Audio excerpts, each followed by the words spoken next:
Calon Arang, Bali.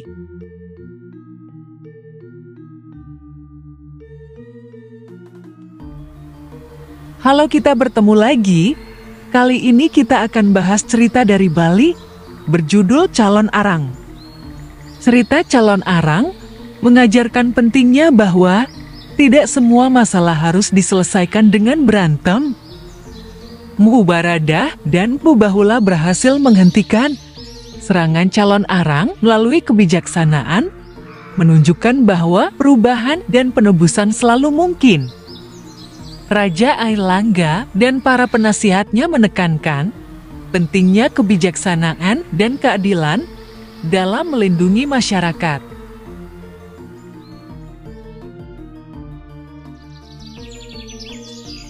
Pada zaman dahulu kala, di tanah timur Pulau Jawa, hidup seorang wanita yang sakti mandraguna.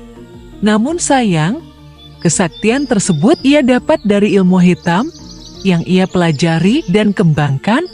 Wanita itu dikenal dengan nama Calon Arang.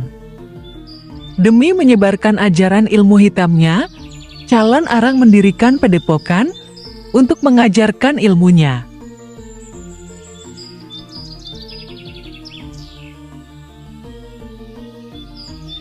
Setelah beberapa waktu berdiri, padepokan itu memiliki 4 murid wanita senior dalam padepokan ilmu hitam Calon Arang, yaitu Nyi Larung, Nyi Lenda, Nyi Lendi, dan Nyi Sedaksa.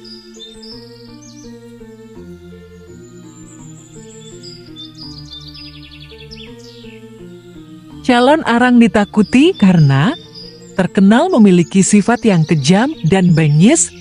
Namun di balik itu semua, ia memiliki seorang putri yang sangat ia sayangi. Anak itu juga memiliki paras yang cantik. Anaknya bernama Dyah Ratna Mengali. Meski memiliki paras yang cantik, di usianya yang sudah dewasa, ia belum memiliki kekasih, lantaran ditakutkan memiliki ilmu ngeleyak, seperti yang dimiliki ibunya.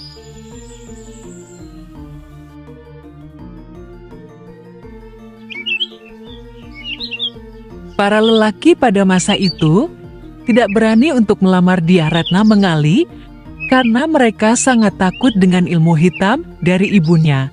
Belum lagi ibunya juga terkenal kejam dan bengis. Tak lama kemudian, Calon Arang mulai curiga kenapa putrinya yang begitu cantik belum dilamar seorang pemuda.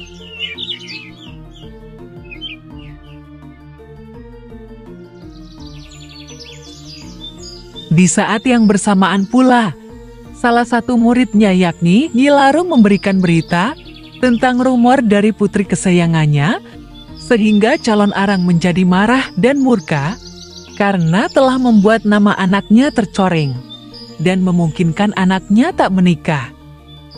Kabar tersebut rupanya tersebar dari masyarakat Kediri. Karena pada dasarnya, Calon Arang hanyalah seorang ibu yang menginginkan anaknya bahagia.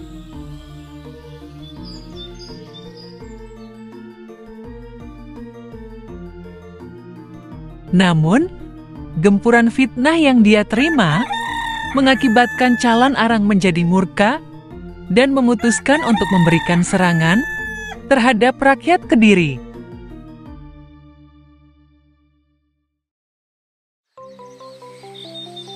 Anak murid yang aku sayangi, karena mereka telah memfitnah anak kandungku, yakni Dyah Ratna Mengali dengan begitu kejam, kita harus balas rakyat Kediri yang tak sopan itu, kata Calon Arang.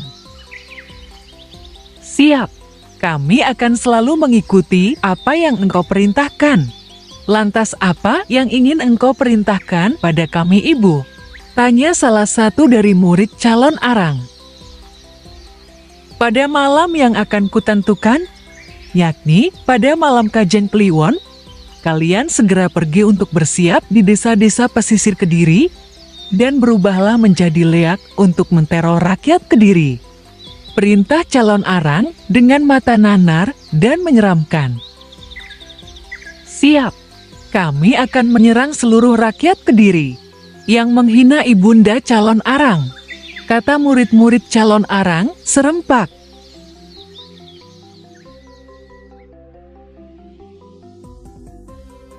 Calon Arang menyeringai karena tidak sabar ingin membalas perbuatan rakyat Kediri yang telah mencoreng nama anaknya. Calon Arang mulai mempersiapkan diri untuk menenung rakyat Kediri dengan segenap tenaga.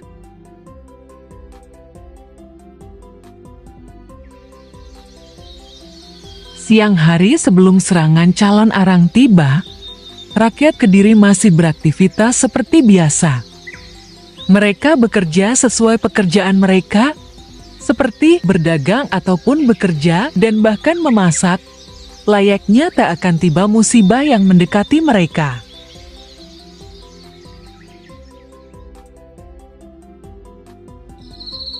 Namun ketika sang fajar telah benar-benar tenggelam dan hari mulai semakin petang, peristiwa aneh pun mulai terasa. Malam yang mencekam tersebut dinamakan Kajang Kliwon. Dipercaya oleh penduduk setempat, pantang bagi masyarakat untuk pulang ke rumah pada tengah malam. Malam tersebut adalah malam keramat dengan suasana yang mencekam.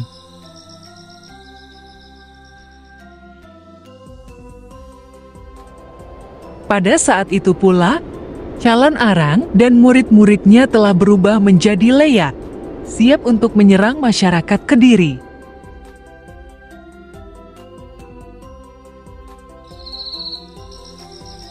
Karena aura ilmu hitam yang telah menyerang dan sampai ke desa-desa itu, cuaca malam hari langsung menjadi panas dan gerah. Mereka tidur dengan gelisah.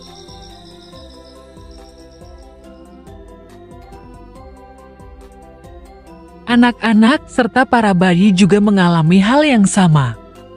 Para bayi di desa itu mulai menangis tidak tenang.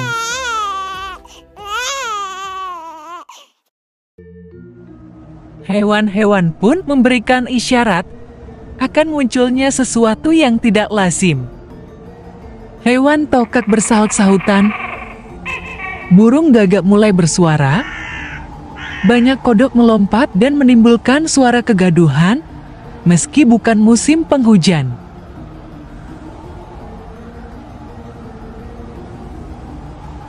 Merasakan keganjilan tersebut, masyarakat mulai ketakutan.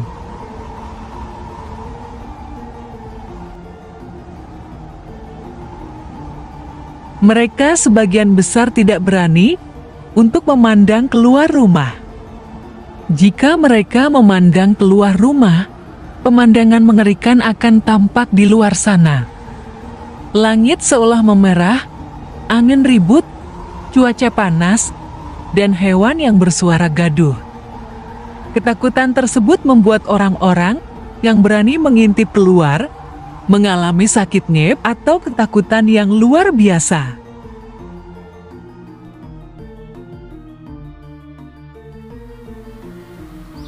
Esoknya, banyak penduduk gempar dengan kematian mendadak.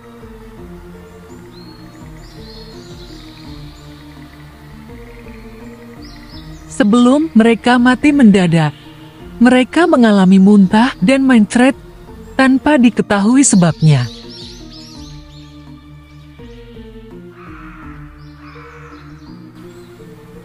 Banyak mayat yang dikuburkan di setra tempat pemakaman.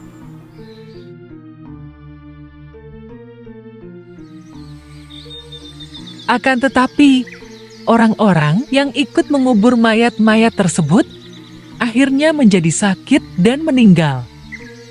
Bertubi-tubi peristiwa penguburan mayat terjadi di desa pesisir Kediri, seolah wabah kematian dekat dengan mereka.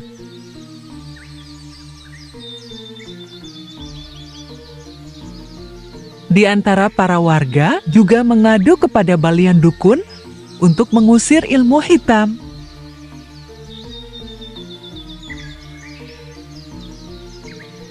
Namun, para Balian yang ikut mengusir ilmu hitam tersebut tidak dapat berbuat banyak.